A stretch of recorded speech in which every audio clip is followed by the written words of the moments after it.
Hello and welcome in everybody, my name is King Alexander. I've built a little bit of a community over on Twitch, and my community is really focused around all of our battles being a learning experience, trying to figure out what we could have done better at the end of battles, talking through my thought process so people understand kind of where I'm coming from, in order to help the community continue to grow and learn. And so I felt like the best way for us to translate that over to the YouTube platform would be for me to just kind of take some of those VODs where I'm talking through my mistakes, talking through my games, trying to figure out some trickier matchups, and just kind of plug them over into YouTube. So we're going to be pasting over a VOD with a little bit of edits to it. We are still working on the editing side of things, so it'll continue to get better, but feel free to leave any constructive criticism that you guys may have on what you may want to see or how I can make these videos better for you. I greatly appreciate it.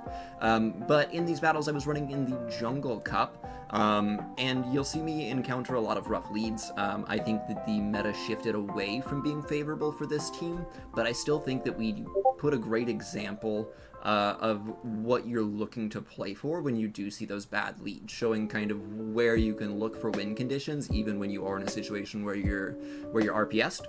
And there are of course some clips in there where you'll see that sometimes it's just too much to overcome, and I'm willing to accept that and move on.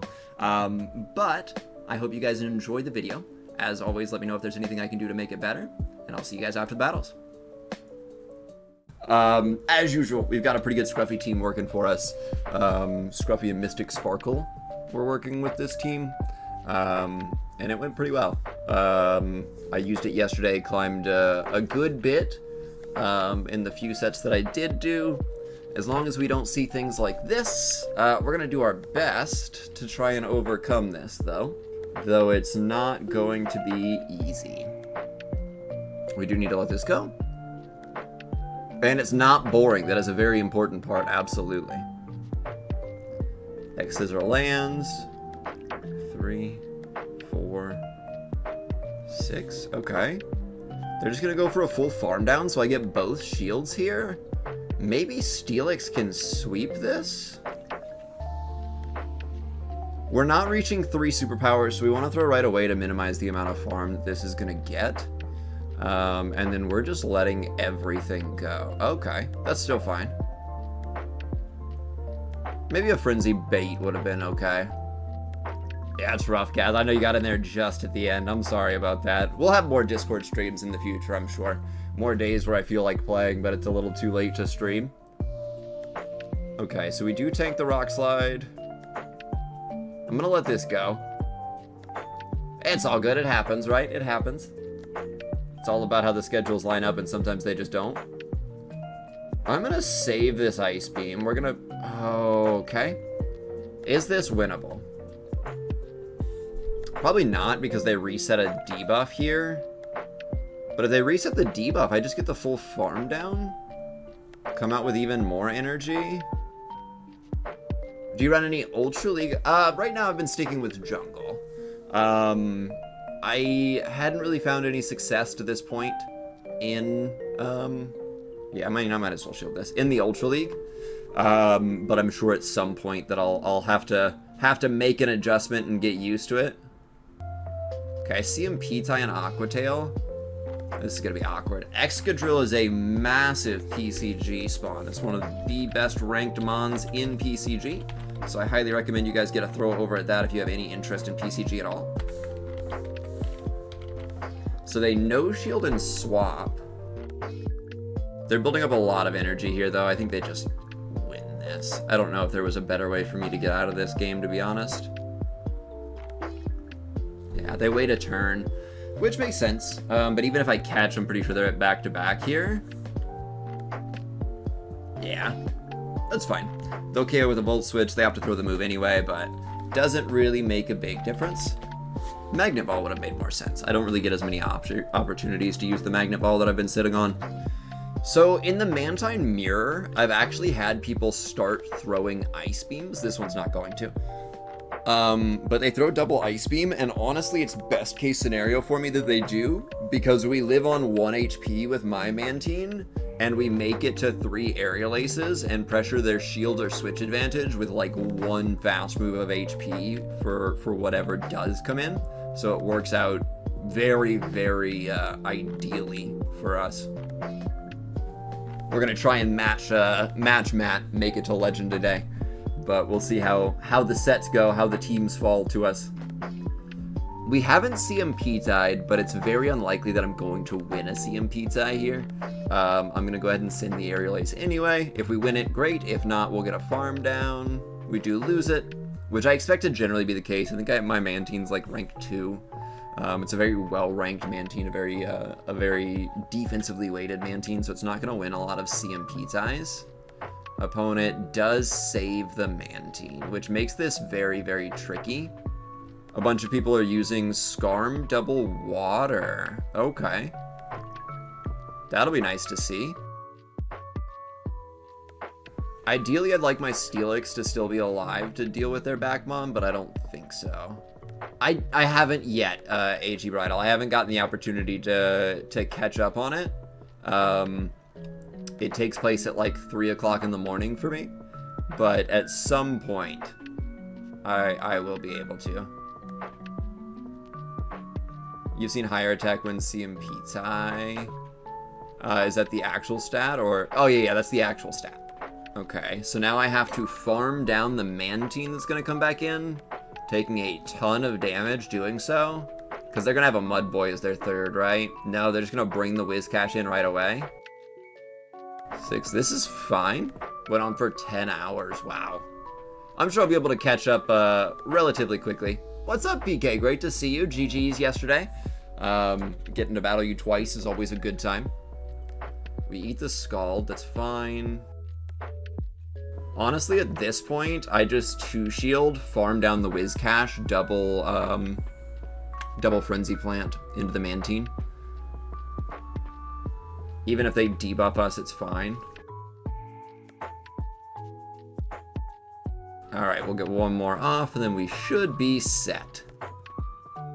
In the 2800s as well. We'll be seeing each other again soon, I'm sure. Hopefully you're able to get your Legend push today, and hopefully it goes well. Alright, so I think I like how I play that out. Them saving Mantine's always a little tricky. It does help me a lot that they opted to come in with the Whiscash rather than coming in with the Mantine, right? Because we would take so much damage farming down the Mantine, and I'd be forced to give up a shield to a potential Aerial Ace, or to a guaranteed Aerial Ace, because there's no reason for them to throw anything else. And then at that point, we're down a shield and likely close to half HP, trying to deal with the... Alright, this is rough. Trying to deal with the Whiscash, which gives it a little bit more play. Yeah, we just top left this one. Unfortunately, we're just really, really hard RPS'd by that team. I was debating if it was worth it to stay in and play that out, but it's just not.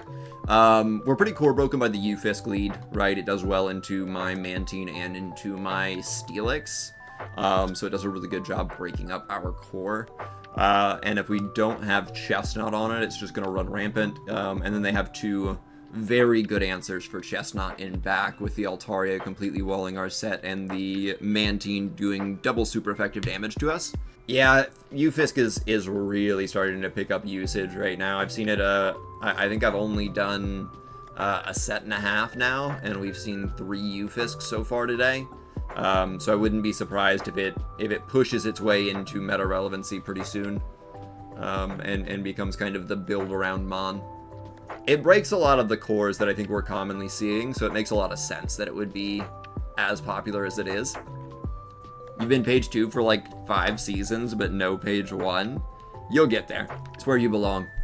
I think last season, I think it was last season or the season before, was the only time that I've reached page 1. Was a fun season. All right, beautiful lead. What's up, King GBL? Great to see you. How's it going? Okay, opponent stays for now. They're gonna get some chip off onto the Steelix. We're actually gonna do something a little unorthodox here. I'm gonna go ahead and shield the Steelix because switch advantage feels very important in this matchup, and I expect them to go for a chip and dip to try and secure switch advantage.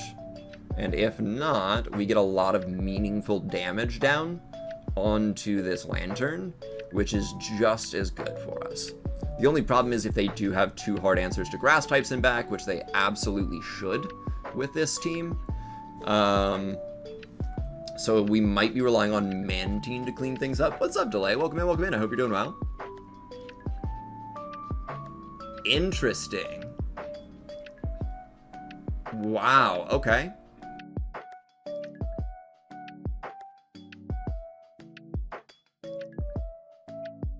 I'll grab both of their shields here. They're on Scald rather than Surf. Let them farm down with my Mantine. They're at about half health on the Lantern, so we aren't going to be able to KO the Lantern with Aerial Aces. They're gonna throw another Scald here, this is fine.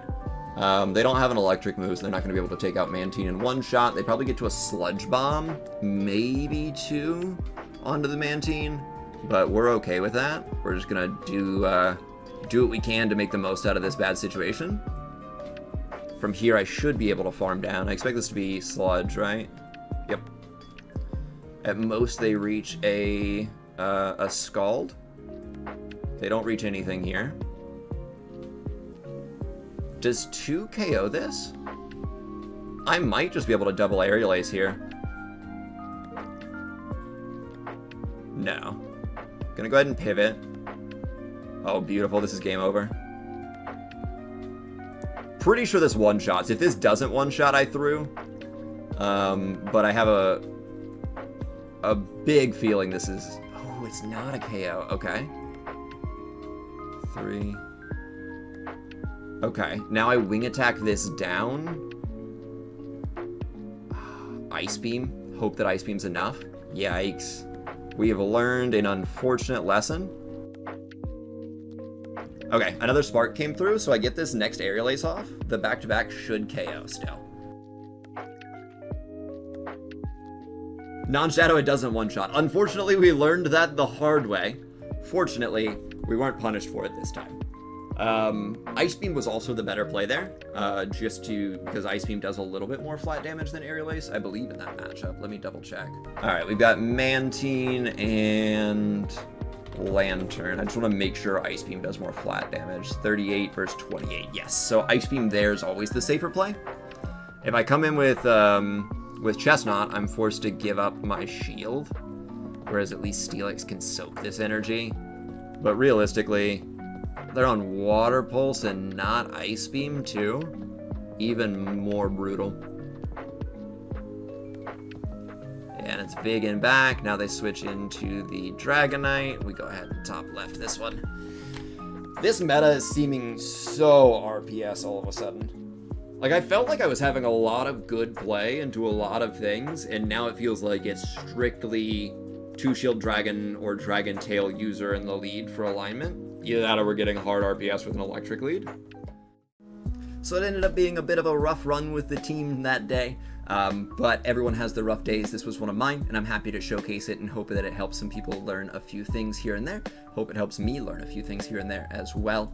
If you guys liked the video and want to see more content like it, feel free to subscribe to the YouTube channel, and you can also find me with the same username over on Twitch and Twitter. So I hope you all have a fantastic rest of your day, and I appreciate the support if you stuck with me this long. Take care and see you in the next video.